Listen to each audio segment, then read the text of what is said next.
Visiting your local farmer's market during the warm summer months is a very relaxing experience. You can pick up a wide variety of fresh produce directly from the producer. And all of that can come together to create something we like to call farmer's market vegetable beef and brown rice salad. And Shanoa French is with us today. She comes to us from the Beef Culinary Innovation Center to tell us how all this comes together. Shanoa, thanks for coming back to the show. Thanks for having me. We're going to start with a recipe today that's out of the Healthy Beef Cookbook. Sure. And that recipe, the Healthy Beef Cookbook, was designed to pull some great lean cuts and some vegetables together, and then it has now been used as part of the BOLD study. Well, tell us more about that. We've heard a lot about that at NCBA convention and so forth. Give us some perspective. Well, from the culinary part of it, we say that the BOLD diet is the DASH diet, which is a diet that was used to lower sodium and hypertension in patients, and it's on beef. So we call it the DASH diet on beef, is what we're saying. And BOLD stands for? Beef in an optimum lean diet. Fantastic. So they found that you can use beef in your diet and have the same results without it. So we might as well eat it, right? Something a lot of us have always known, right? Absolutely. Well, what do we have? We're using a top round today, is that right? We are. So this recipe calls for a pound of top round steak, about an inch thick. And what we're going to do is, top round needs to be marinated. Sure. So we're going to start with the marinade, and then we'll put it in the refrigerator, and it needs to be marinated overnight or at least 6 hours, and we'll kind of move through the recipe. This one starts with a little bit of honey. Wow. So we've got about 2 tablespoons of honey. Yes. And to that, we're going to add some fresh lemon juice. All right. And that lemon juice will help break down your honey just a little bit. Gotcha. So in there, then you're going to add some olive oil, which is another one of those good marinating healthy fats. Yeah. Some fresh garlic. Minced now garlic. We're talking. Yeah, I love absolutely. Garlic. And then here I have some salt and pepper and a little bit of fresh thyme. Oh. And remember, if you use fresh thyme, you want to pull it backwards on the stems to get it off the leaves. You've told us that before. That's that trick that makes it real easy to come off. So I'm going to dump it all in there. Fantastic. We'll move these I'm going to mix this together. The reason I put it in this little dish is you need to pull 1/4 cup out, and that's going to be used for the marinade, and then the rest of it is the dressing for the next day. Oh, I see. So yeah, I'm going to pull it into one of these little measuring cups and get a total on it. Yeah, that honey kind of sticks in the bottom of there. Yeah. Fantastic. We'll get this out of the way, and it looks like we have just about a 1/2 cup. So I'm going to get rid of about half of this. We'll go into here. Good. And we'll pull. The rest becomes a dressing. The rest becomes a dressing. So what you'll do is throw your steak in. Oh, yeah. It's easiest to use a Ziploc. Sure. I'm going to pull these guys off real quick. Seal your air out. Yeah.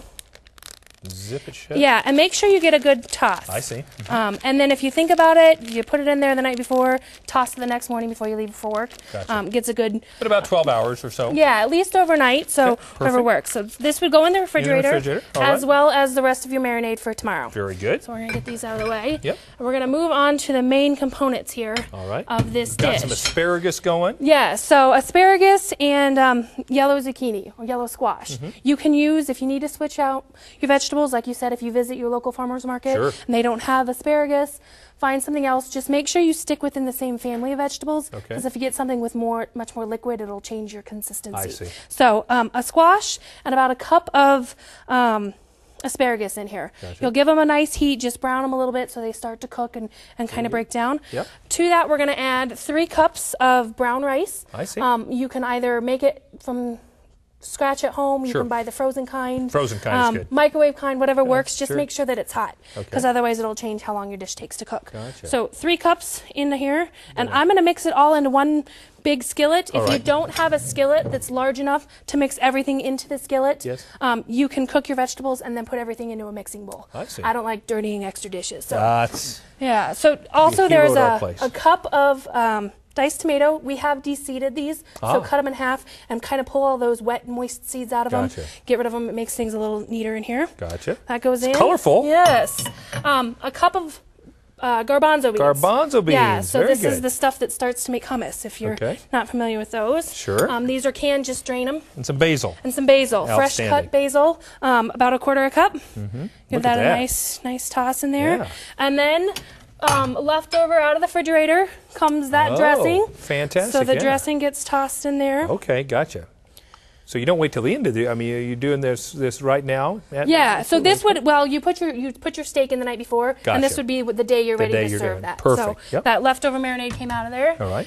Go ahead and give this a good toss. That looks great. Look how colorful that is. So now here comes the hero. What we've done with the beef. Absolutely. It's gone out of the refrigerator and onto a broiler pan. Oh, so okay. I'm not sure how familiar. If you want to use this on the grill, you could do that too, because we are in the summertime. Sure. But the difference between broiling and grilling is basically just the location of your heating element. Oh. So when you're using a broiler, it's the very top 2 to 3 inches of your oven, and there's real hot heat coming down. Make sure you use a broiler pan, and the big trick with that is that there's a pan underneath. We line it with foil so it's easy cleanup, and then the steak goes right on top. It looks good to me. So we're going to go ahead and pull this off and do some slices. Fantastic. And you'll just slice this across the grain. Yes. Look at that. Nice, and a nice medium rare. As thick as you want. If you have smaller kids and that kind of stuff, and you want to cut it in half this way first so your pieces are shorter, you can do that. But go ahead and cut this whole steak all the way across, and then you're going to either fan it across, or what we've done here for individual portion sizes. Doesn't that look great? Is we've done the portion size of the rice and vegetable mix underneath, and then your 4 ounces of lean beef on the top. And what we've talked about is this is part of the bold diet and the My Plate, which have all kind of been put together. So this gives you your half of your plate of fruit and vegetables, a quarter of your grains, and then a quarter of your proteins, and then they top it off with your dairy. So this is a My Plate meal and part of the bold study all at once. You've got it all covered. Absolutely. You don't have to sacrifice a great tasting dish to also be taking care of your health. Absolutely. Thanks so much for coming. This looks delicious. Thanks. To get recipes like this and more, head to our website at cattlemen2cattlemen.org.